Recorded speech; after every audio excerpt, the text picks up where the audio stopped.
The mission begins. The Yulari Science Council had always found humans ... confusing. They were loud, emotional, unpredictable, and had survived on a planet filled with deadly animals, unstable weather, and toxins that would kill most species. Yet, they thrived. They built machines that reached the stars, colonies on moons, and ships that rivaled entire cities. But no one could explain how they did it. So the council sent a small team of researchers to Earth. Their goal: study the daily behavior of average humans. Understand how these Deathworlders function under such strange conditions. Varn, the lead observer, was calm and focused. His skin was a smooth shade of blue-gray, and he carried a data slate everywhere. With him were 3 assistants, Mech, Polly, and Julo, each with their own skills in biology, behavior, and energy science. They set up their observation post at a major interstellar spaceport, one of Earth's busiest hubs. Varn chose a worker named Tom for primary observation. Tom was not a soldier or scientist. He was a supervisor in cargo logistics, ordinary by human standards. Yet even as ordinary, Tom did more in an hour than most Yulari did in a day. He directed teams, lifted crates, solved problems, and shouted across comms like a battlefield commander. What powers him? Mech asked, staring wide-eyed from the observation drone. They watched from the shadows of cloaked monitors installed inside the port's roof structure. The humans never noticed. The first surprise came at 6:45 Earth time. Tom walked into the facility, eyes barely open, dragging his feet like he had been awake for 100 hours. He said nothing. He grunted at the security scanner. He yawned so loud. The drone mic glitched, but then it happened. He walked straight to a machine. It hissed and steamed like a small engine. He inserted a card, pressed a button, and waited. Then a paper cup filled with dark liquid emerged. He took it, added a small white powder, stirred, and drank. And just like that, he changed. His posture straightened. His eyes opened wide. His voice turned clear and confident. He started issuing orders to staff, shouting across channels, lifting objects and typing faster than any Yulari had seen. "What is that black fluid?" Polly whispered. "Collect a sample," Varn ordered. Within hours, they had a sample container teleported to their lab unit on the ship orbiting Earth. The results came back quickly. High caffeine concentration, acidic oils, sugar, strange proteins, and something called creamer. Julo squinted at the energy chart. This chemical blend is similar to rocket fuel. But humans drink it? This could be the key to their behavior, Varn said, tapping his slate. We must watch more. Record the pattern. There must be logic. So they watched. Every morning, the humans came in tired and quiet. And every morning, they visited the same machine or carried insulated containers. After a few minutes of drinking, the liquid, they became energized, fast, and focused. The aliens named the ritual Liquid Activation Protocol Alpha. They studied it from all angles. By noon, Tom had drunk 2 more cups. His speech was faster, hands moving constantly. He solved 3 problems, carried 2 crates by hand, and fixed a broken loader, all while chewing gum and talking about something called football. By evening, he looked tired again. The effect wore off. It's like a fuel cycle, Mech said. The liquid powers them temporarily. Do all humans consume it? Polly asked. The answer was yes. Some preferred cold versions. Others drank it in metal flasks. Some added strange flavors. But one thing was clear: coffee was sacred. Back on the ship, Varn prepared a full report. Subject: Human Biological Enhancement Ritual Summary. Humans begin daily operation by consuming a black, high-energy liquid called coffee. This beverage causes rapid behavior change and increased productivity. Theory: without coffee, human Systems slow down drastically. This may be the secret behind Deathworlder stamina. He paused, then added a final line. Next phase. Test its effect on non-human biology. He had no idea what chaos the decision would bring next. Asterisk's strange rituals at dawn the next morning. Varn and his team were already in place before sunrise. The air was still. The spaceport's lights flickered on slowly, bathing the facility in a soft yellow glow. Early workers began to arrive. And once again, the aliens saw the same pattern half-asleep humans dragging their feet, yawning, barely responding to their environment. But then came the coffee. Tom entered with the same tired shuffle. He didn't greet anyone. He went straight to the coffee machine. Steam hissed. He sipped. And once again, like flicking on a reactor core, he activated. Shoulders squared. Eyes alert. Mind sharp. The aliens watched with a mix of horror and fascination. It's like watching a machine being powered, Polly muttered. Or a beast waking up, Mac added. Julo, who had the most experience with fluids and chemicals, held up the data slate with trembling fingers. This substance should not be digestible by most species. It contains multiple compounds that would overload our neural pathways. So how do humans survive it? Varn asked quietly. They don't just survive it, Julo replied. They depend on it. That morning, they watched as nearly every worker repeated the same process. Cup, machine, steam, sip, transformation. Some had their own mugs. Others used small containers labeled with strange earth symbols. World's best dad. Don't talk to me yet. Just one more cup. One. Human even wore a shirt that read, Coffee is my blood type. The aliens began to record every detail. They noted the specific times, cup sizes, walking speeds before and after drinking, and even pulse rates based on indirect sensor readings. It was like a carefully timed ceremony across an entire species. Is this ... religion? Mech asked, possibly. Varn said, jotting it down ... They sent another sample to the lab. This time, they analyzed it on a molecular level. The caffeine molecule had a structure that mimicked certain neural stimulants found in high-grade combat serums, but was somehow safe for human digestion. The energy potential is immense, Julo said. It's like a low-level engine stabilizer, but alive. Varn made a decision. If we are to understand this species, he said, we must understand their fuel. That afternoon, Varn requested permission from the orbiting ship to begin controlled testing on alien physiology. The Council was hesitant, but Varn insisted. It was too important so they set up a tiny sip trial. Julo volunteered first. He dipped a fine glass rod into the coffee and touched it to his tongue. Exactly 3.6 seconds later, he collapsed. Pulse rising, Polly shouted, checking his vitals. Brain activity spiking. Get him the neutralizer. Varn ordered. Julo's. Lin's twitched. His eyes darted in all directions. His mouth opened, but made no words, just rapid clicking sounds. Then, slowly, the effect faded. He sat up, dazed, heart pounding. I saw colors I've never seen, he whispered. Varn scribbled on his slate. Conclusion. Too powerful for most alien systems. Must test diluted version. They created a weak blend. This time, Polly took the test. The effect was different.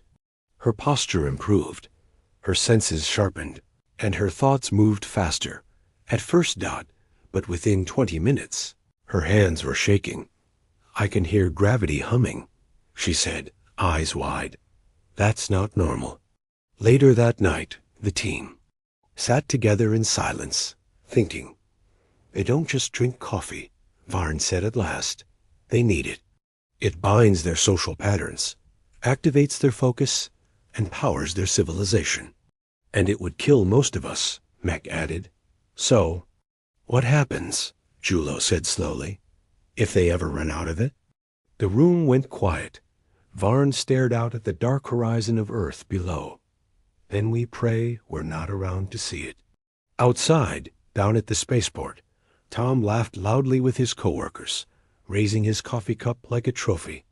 And the aliens realized they were witnessing a force more terrifying than any weapon. Asterisk, the caffeine revelation. A Yulari team returned to their ship that night with heavy minds. Varn stood at the center of the research bay, watching recordings of Tom's workday. On a loop, there it was again.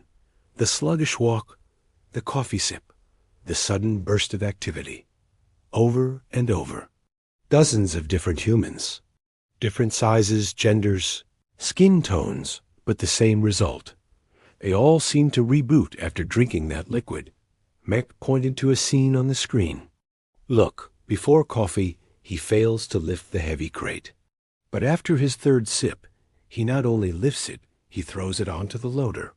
Varn nodded. Enhanced strength, speed, coordination. And it's not a stimulant we recognize. It's something more. Polly looked up from her notes. We might be wrong. Maybe it's not just a drink. Maybe it's an adaptive chemical, something that syncs with human biology. That would explain why they don't suffer damage from it, Julo added. Their systems are adapted to process chaos. To test that idea, they ran simulations through the ship's medical AI. Result: human metabolism thrives under controlled stress. Their biology improves with mild toxins.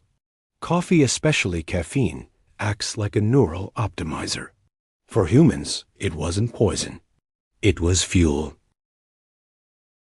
The next day, Varn activated Phase 2 of the study, long-term observation. The alien team followed Tom for 72 Earth, hours using hidden sensor drones and cloaked field trackers. They watched him wake up late, spill coffee on himself, fix a jammed cargo door, lead a safety drill, crack a joke, help a coworker with a broken arm, and through it all, he kept his thermos full. What shocked the Yulari most wasn't just his physical energy, it was how kind he was after drinking the fuel. Notice the pattern, Varn said, fast-forwarding footage. Before coffee, silent, withdrawn. After coffee, friendly, helpful, emotionally expressive. It's like the drink stabilizes not just the body, Polly said, but the soul. By day 3, the Yulari had a name for it in their native language, Veltronic. Roughly translated, the warrior's peace. A drink that brought chaos and clarity together. But one question still remained. Why? Why would a species build their society around such a volatile substance? They searched Earth's public records, history, archives, culture. They found ancient mentions of coffee centuries old, tales of warriors, poets, revolutionaries, fueled by the dark drink. Even battles were delayed until the troops had their morning cup, and slowly it became clear coffee wasn't just fuel. It was a ritual, a bond, a social contract. The Yulari had nothing like it. No shared chemical tradition. No substance that united an entire planet's people across languages, borders, or beliefs. It's not just biology, Varn whispered. It's culture, emotion, unity. Then an idea struck him. What if, he said slowly, we stopped observing and started interacting? The others stared. You want to talk to the human?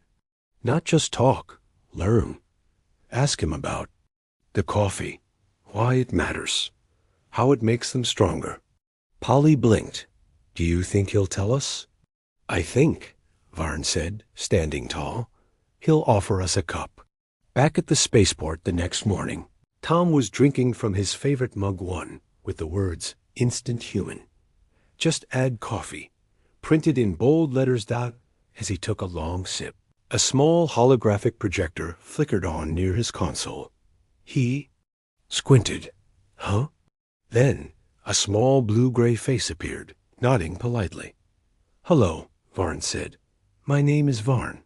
I am. Not from Earth, but I have a question. Tom blinked. Am I still asleep? No, and I come with peace. Varn held up a virtual replica of the coffee cup. We've been studying your kind, and this substance. It powers your people. It fuels your strength, your kindness, your speed. Tom raised an eyebrow. You mean coffee? Yes, we wish to understand. And perhaps try it again. Carefully, Tom smiled, stood up, and walked to the break room. A moment later, he returned, holding up a fresh cup. Then you'd better take it with cream this time. Asterisk the productivity surge.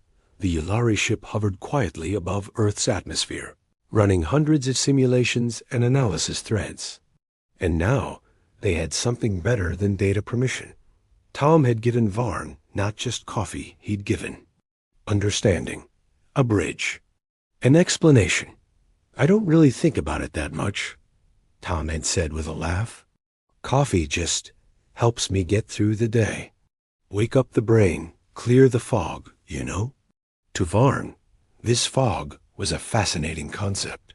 A cognitive barrier humans overcame every single morning, not with meditation or advanced neural training, but with a steaming hot cup of bitter liquid dot in the following gaze. The Yulari watched with new eyes. The entire spaceport functioned like a living machine, hundreds of humans moving in sync, handling freight, talking across comms, navigating. Tight corridors. None of it looked calm. But somehow it worked. Each time someone slowed, someone else stepped in. Each time stress rose, they joked. Each time there was delay or damage, they didn't panic. They drank coffee, then adapted. Coffee isn't just energy, Max said, reviewing video feeds. It's mental armor, Polly nodded. It allows them to carry chaos without losing balance. Julo pointed to a display of Tom's vitals throughout the day. Heart rate rises, then stabilizes. Brain activity jumps, then levels out. No crash. It's regulated, but only for them, Varn added. We can't copy it. We can only learn from it. Then something interesting happened. The Yulari started comparing Earth's history and progress with caffeine usage data. How much coffee humans consumed over the centuries, where it was grown, which countries drank the most dot, and the pattern was undeniable. When coffee was introduced, innovation rose. When access to coffee increased, production, communication, and global development surged. Some of Earth's greatest advancements, space travel, artificial intelligence, and even first contact efforts, had coffee consumption data spiking right beside them. This drink has been part of every era of human progress, Polly whispered. Every scientific leap, every cultural revolution. They're addicted to evolution, Max said, and coffee keeps them evolving. Meanwhile, back at the spaceport, Tom had started talking with Varn more often. The holographic link became a regular part of his break. At first, he joked with the invisible alien audience. But slowly, he grew curious about them too. You guys don't have caffeine or coffee where you're from? No, Varn answered. Our systems can't tolerate it. One of our team members collapsed after a small taste. Tom looked horrified. Geez, sorry about that. He recovered, Varn said with a smile, though he claims he briefly touched alternate timelines. Tom laughed so hard he nearly spilled his drink. Then, Tom leaned closer and asked, So what do you guys do when you're tired or stressed? We rest, Varn said. We meditate. We conserve energy. Huh? Tom muttered. We just add cream and keep moving. That line made it into the Yulari report. Human motivational strategy. When faced with hardship, they consume their fuel, not retreat. They embrace the storm. At the Council's Science Center, far from Earth, the Yulari leadership read these reports with growing unease. These creatures operate at high speed, high stress, and high volatility, one elder said. And yet they thrive? They thrive because of it, Varn argued over a direct link. They found a way to weaponize focus, mood, and community in a single drink. But it's dangerous. It would destroy us. Another elder snapped. Yes. Varn agreed. But that's what makes them powerful. He paused, then added, they built a society that requires pressure. They don't run from it. They drink it. And on Earth, Tom leaned back in his chair, finished his cup, and smacked his lips. Time for another, he said, standing up. I've got 3 loaders jammed and a shipment to Venus. He stretched his arms and yawned once. Can't conquer the stars on an empty mug. Asterisk the test subject. The Yulari ship hummed quietly above Earth's rotation, running one simulation after another. But now they needed direct proof of what Coffe did to human performance under controlled conditions. So Varn asked Tom for a bold favor. We'd like to monitor your behavior. Without Coffe, he said through the small holoscreen beside Tom's desk. Tom almost dropped his mug. You want me to go without Coffe? Just for 2 days, Varn replied gently, to help us understand its true impact. Tom stared at him like he'd asked to take away his lungs. But after a long pause, he shrugged and said, fine, for science. But if I yell at someone, it's your fault. Day 1. No coffee at 6:40. Tom walked into the spaceport like a different man. He didn't speak. He didn't wave at coworkers. His usual confident stride was gone. He wandered around his desk like he forgot why he was there. The Yulari team watched in disbelief. Heart rate is low, Polly noted. Cognitive focus down by 30%. Reaction speed down by 40%, Julo added. He ignored 2 requests. By 9 o'clock, Tom had made 3 mistakes, misdirected a cargo pod, sent the wrong shipment manifest, and nearly closed the docking bay too early. He's functioning, but at a level far below his norm. Varn muttered. At 10:30, Tom sat in the break room, holding an empty mug. He sighed and muttered to himself, this is worse than jet lag. When a coworker asked if he was okay, Tom simply grunted. He turned away and stared at the wall. The Yulari logged everything. Day 2. Still no coffee this time. Tom came in late. He forgot his ID card, dropped his tablet, and when someone asked him to fix a minor error in the shipment logs, he snapped. Trying, all right? I can't focus. His coworkers exchanged confused glances. This wasn't like him. Even the maintenance bot beeped in concern when he walked into a crate. Varn watched from the ship, troubled. It's not just energy. He's losing identity. His empathy is lower, Mech said, mood imbalance rising. He's still trying, Polly noted, but he's slower, frustrated. That drink kept him balanced, emotionally and mentally. Varn nodded. This proves our theory. For humans, coffee isn't a luxury. It's a stabilizer. Day 3. Return of the mug, 7 o'clock sharp. Tom returned. His face looked serious. He stood in front of the coffee machine for a full minute just staring. Then he placed the cup, pressed the button. Steam rose. The smell filled the air. He took 1 sip. And the Yulari's monitors lit up like fireworks. Heart rate normalizing. Polly shouted, brain activity back to baseline. Julo added, emotional response centers stabilizing, Mech said. He just smiled. By 7:15, Tom was already typing quickly and rebalancing the loading schedule. He high-fived a coworker. He fixed the dock door and made 2 jokes on the intercom. Humans, Varn whispered, are like living engines, and coffee is their ignition. Spark. Later that day, Tom opened a private comm with Varn. All right, he said, sipping his 3rd cup. That was awful. Never doing that again. We are sorry, Varn said gently. We appreciate your sacrifice." Tom chuckled. "You should be." I almost cried at a spreadsheet. There was a short silence. Then Tom leaned back in his chair. "You know what's funny?" he said.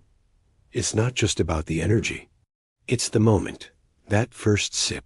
It tells my brain, you've got this. Let's go." Varn typed slowly into his slate. "Final analysis. Coffee activates the human body, calms the human mind, and anchors the human spirit. Without it, they falter. With it, they shine."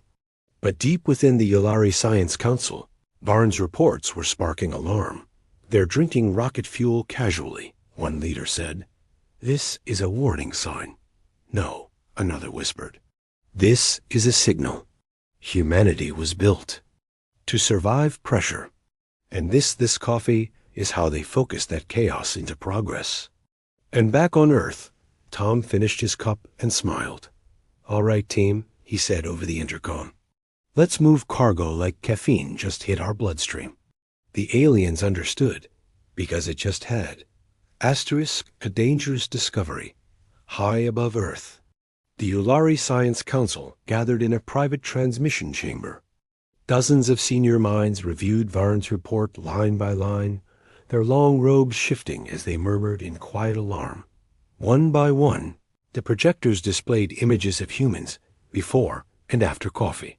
Sleepy, slow-moving creatures turned into high-functioning leaders, problem-solvers, and creative forces within minutes of sipping the dark liquid ... this ... "Beverage," said Elder Brona, "gives them traits we trained for years to master. Focus, drive, emotional stability. And they drink it multiple times a day," added another. "Casually, with flavoring. They weaponized comfort," someone whispered, "and that's terrifying." Varn stood on the holoscreen before them, calm but firm. "Elders," he began, "I understand your concern. Coffee would harm us. But for humans, it is not a drug. It's a cultural core, a foundation of their daily function." Brona folded her arms. "You claim they run on it." "They do," Varn said plainly. "Without it, they're disoriented. With it, they're unstoppable." He showed the data. Cognitive spikes, emotional recovery, physical output surges, even social bonding indicators, all tied to coffee usage. Humanity created a society built on mutual madness. But they control that madness with this ritual. It's elegant and effective. Another counselor stepped forward.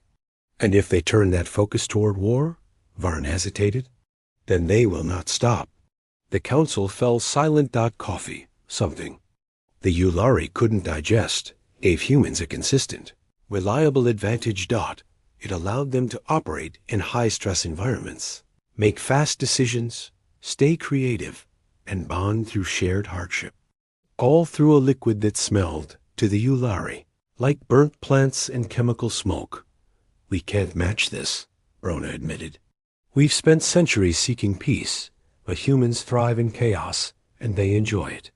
"It's not the caffeine alone," Varn added. "It's the act, the community, the signal to start, like lighting a fuse that doesn't explode, it builds." One council member suggested a radical option: ban coffee exports, block Earth's influence, quarantine human culture before it spreads. But another shook their head. "It's too late. It's already spreading." They showed images from Yulari science outposts, young researchers experimenting with synthetic blends, soldiers trying weak, caffeine infusions, even entertainers making jokes about human fuel. "Containment is not possible," Varn said, "but cooperation is." He looked around the room. "We must understand, not fear them. This coffee is not a weapon. It's a key. It shows us how humans manage their unstable brilliance."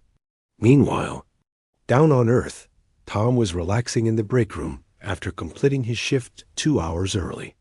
He leaned back, mug in hand, watching as one of the cargo loaders played music from a nearby speaker. A junior coworker passed by, yawning. "Rough night?" Tom asked, sipping from his mug. "Didn't get my coffee this morning," the young man groaned. Tom slid a spare cup across the table. "You poor soul. Join the living."